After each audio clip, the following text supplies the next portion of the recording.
argument with a leftist about gun rights, and the first thing that they do every time is they point towards some country in Europe that has low rates of gun deaths, and also has gun control. And then they act like there's some kind of connection between the two, when there isn't. They do it with like Norway and Germany and England, and I'm really familiar with England's case, and the rates of gun death was so low prior to gun control even taking effect. So it's not a good comparison. They're just so obviously data shopping. What they should be doing, if they were going to try and prevent gun deaths, if that's really what they cared about, what they should be doing is looking at the cases that have the most problems. Not the least, but the most, and seeing what's going wrong over there. But they don't want to do that, because they don't want that information. But let's do that. Let's look at the case of Brazil. Because Brazil's case is so bad that they're the highest gun death rate in the world, and now they're planning to reduce crime by reducing gun control, by putting guns back in the hands of regular law-abiding citizens. So they currently have really strict firearm laws. And I know, like, leftists must be, like, just mind-boggled by the fact they have such strict firearm laws and yet the highest rate of gun deaths in the world. But they do. So, in 2017, for example, they had 64,000 homicides, which, again, highest in the world. And just to provide you with kind of a point of reference, here in the US, in the same year, we had 17,284. And our population is 30% larger. But also, it's still not fair, because some of those deaths in the US, they were valid. They were the best case scenario. They were people defending themselves against attackers. They were a good thing. Over in Brazil, you can't say the same thing, because in Brazil, if you had a gun in that year, you had it illegally. Only the criminals had them. So you didn't have such defensive uses of firearms like you did in the United States. Well, in Brazil's biggest state, Sao Paulo, which is a state of 12 million people, over a quarter of the population in that state report that they've been held at gunpoint at some point in their lives. And that's not a small thing. Being held at gunpoint is something that can cause post-traumatic stress disorder. You can need therapy for a while. It can be truly haunting for some people.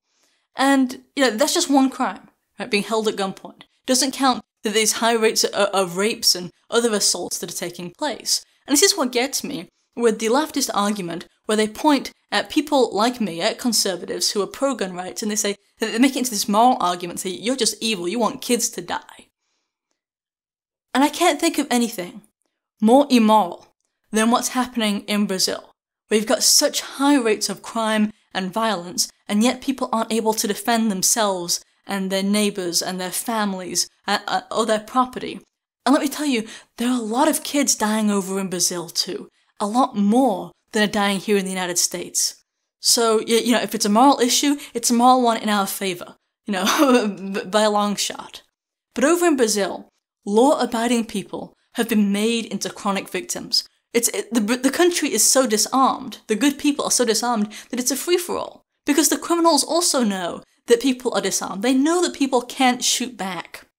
That's one of the biggest arguments in favour of people having guns, is the fact that it's a deterrent against crime. So let's talk some about the history of gun control in Brazil, because it's pretty revealing.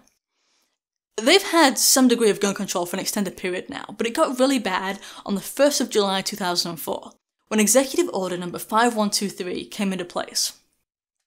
That's when that order encouraged police to confiscate firearms that were not possessed for a valid reason.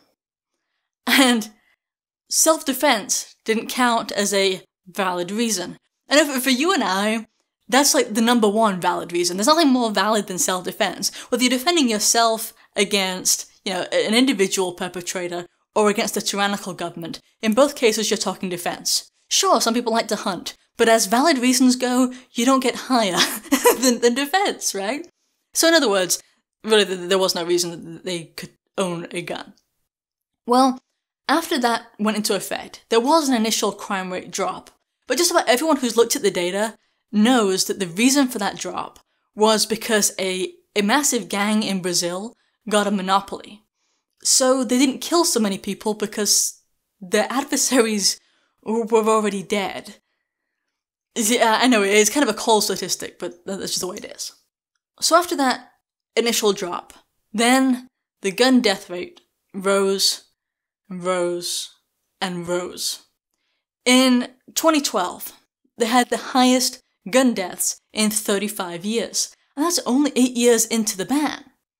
Then in 2016, they had their highest rate ever. And again, this is also a world record. The most in the world, I should say.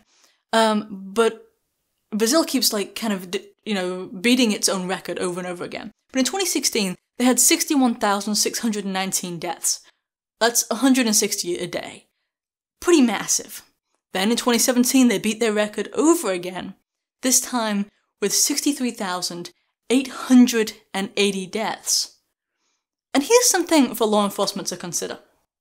Whenever you have a blanket gun ban, it's inevitable that police will be vastly outgunned by criminal elements. You'll have, cities and areas and no-go zones where the police are just overwhelmed. You'll have small armies that essentially form out of those criminals.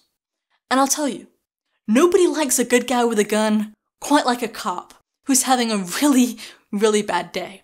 And we've seen that here in the US in the last couple of years, where, a cop has been ambushed, or he's alone and someone's gotten the better of him, he's being beaten on the side of the road, and a citizen, a good guy with a gun, comes to his aid. There have been multiple cases like this. Well, back to Brazil.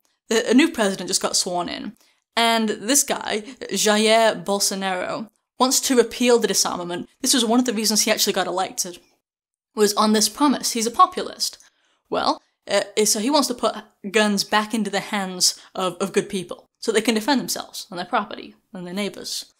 Well, he also pulled out of the UN Migration Pact, which was the UN's way of compromising the sovereignty of individual countries by forcing on them refugees, the refugees that the UN wanted, instead of just allowing countries to make their own decisions.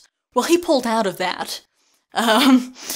And so for these two things, for the gun rights combined with the UN migration topic, he has been attacked so much in the media. Being called racist, extremist, far-right, which he's so not.